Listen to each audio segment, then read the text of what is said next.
दोस्तों, इस कहानी में एक पहेली भी है जिसका जवाब आप देंगे।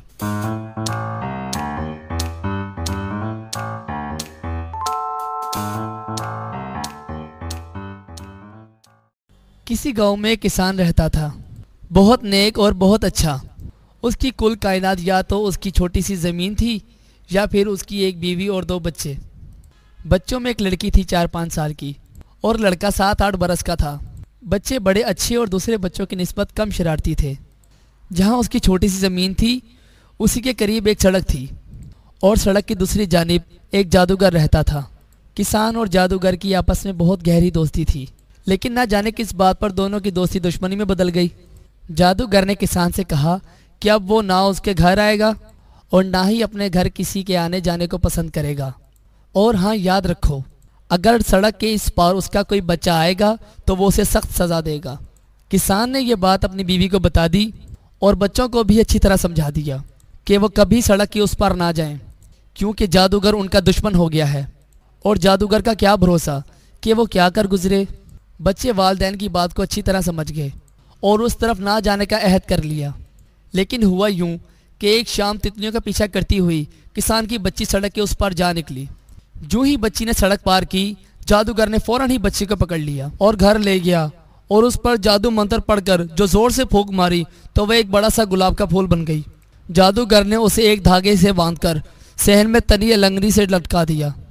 अलंगनी उसे कहते हैं जो तार या रस्सी की मदद से सहन या खुली जगह पर कपड़े सुखाने के लिए तानी जाती है।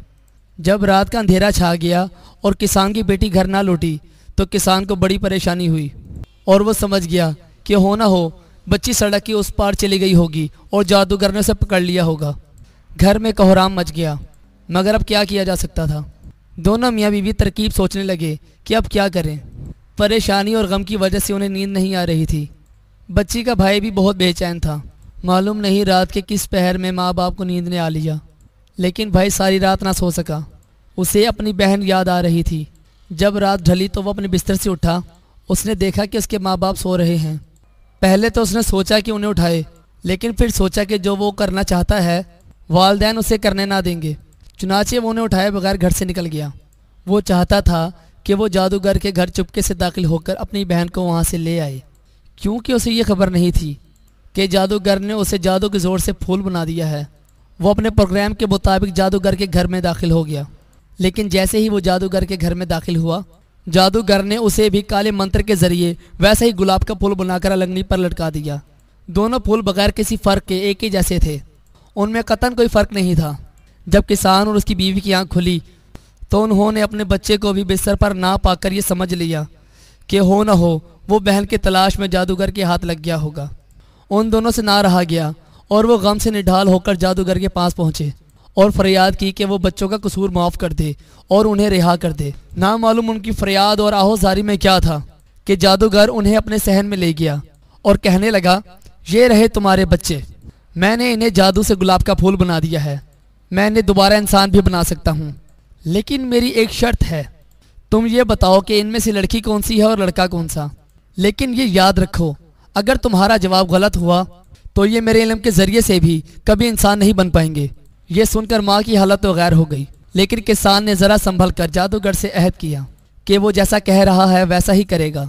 जादूगर ने कहा कि तुम इत्मीनान से रहो, मेरा कौल खरा है।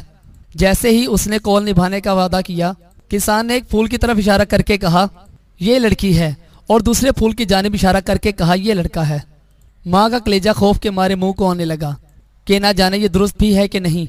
अलबत्ता जादूगर की आंखें हैरत से फटी की फटी रह गईं, मगर चूंकि वो कौल दे चुका था इसलिए उसने उन्हें इंसानी शक्ल में तब्दील कर दिया। इस तरह दोनों मियाँ बीवी खुशी खुशी अपने बच्चों को घर ले आए। दोस्तों, हमारी कहानी यहाँ ख़त्म होती है। अब बूझना ये है कि आखिर किसान ने इस कदर इत्मीनान के साथ ये कैसे कहा कि फ़लाँ फूल लड़की है और फ़लाँ फूल लड़का, जबकि सवाल ज़िंदगी और मौत का था, और वो भी अपनी सगी औलाद की। है ना बड़ी हैरत की बात। इसका जवाब हम आपके जहानत पर छोड़ते हैं। अलबत्ता एक शेर ज़रूर कहेंगे, और इस शेर में इसका जवाब भी है। चमन में गिरती है हर सुबह इसलिए शबनम, चमन में गिरती है हर सुबह इसलिए शबनम, के पत्ता पत्ता करे यादे बावजू तेरी। दोस्तों, इसका जवाब जल्द से जल्द कमेंट बॉक्स में दें। हमें आपके जवाब का इंतज़ार रहेगा। दोस्तों अगर आपको हमारी वीडियो पसंद आए तो इसे लाइक करें और अपने दोस्तों में शेयर करें। अगर अब तक आपने हमारा channel FS Urdu story subscribe नहीं किया तो उसे सब्सक्राइब करें और साथ ही बेल नोटिफिकेशन को क्लिक करें ताकि हमारी ताज़ा अपडेट आप तक पहुंच सके।